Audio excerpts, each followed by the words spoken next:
বাউল ধর্মে পরকীয়া প্রেম জায়েজ আছে। আল্লাহর কসম, আমি নিজে যাচাই করে যশোরের এক গ্রামে গিয়ে সন্ধান পাইছি যে এখানে, এমনি অন্য কাজে গেছি, পরে শুনছি যে এখানে আপনার ফকিরদের আখড়া আছে। তো আমি দেখতে গেছি, একদিন না কয়েকদিন পরে জানতে পারছি যে এক মহিলা আছে, তার স্বামীও আছে, কিন্তু সবাই জানে এই মহিলা সারাদিনই জেনা করে তার ওই সাধন সঙ্গীর সাথে, বাউলদের সাথে। এবং কোন কোন মহিলার তো সংসার শেষ, আবার অনেক পুরুষও করে যারা বাউল। এটা তাদের ধর্মের গুরুত্বপূর্ণ কাজ, জেনা করা। সারাদিন জেনাটাই ইবাদত বাস। এবং জেনার মানে মূল মুহূর্ত যেটা, সেই মুহূর্তেই নাকি স্রষ্টা হাজির হয়ে যায়।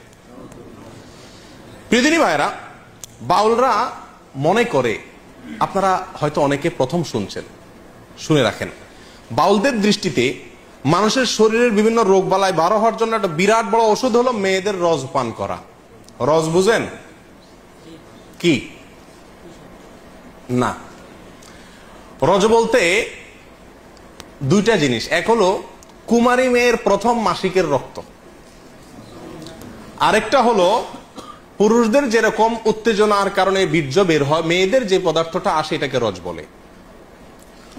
এই রজ, এটা পান করলে কোনো রোগ বালাই শরীরে থাকে না, এটা বাউলদের বিশ্বাস।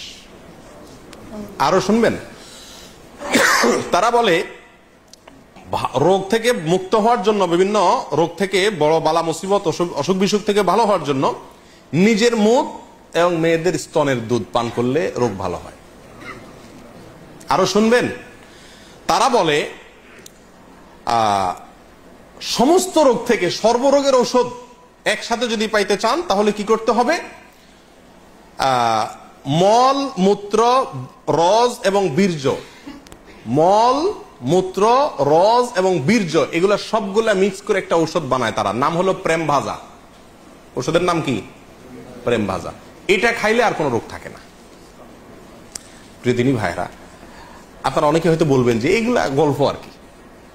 আপনি আল্লাহি বাস্তবতা খবর নিয়ে দেখেন। আর খবর নেওয়ার দরকার না, আমি আপনাকে বই পুস্তক থেকে বলছি, তাদের বই পুস্তক থেকে, তাদের ধর্মগ্রন্থ থেকে, তাদের ধর্মীয়, তাদের আচার এবং তাদের সংস্কৃতি, কালচার, এ সংক্রান্ত যে সমস্ত বই পুস্তক আমাদের সমাজে প্রতিষ্ঠিত, গ্রহণযোগ্য, অথেন্টিক, এই সমস্ত বই পুস্তকে লেখা আছে।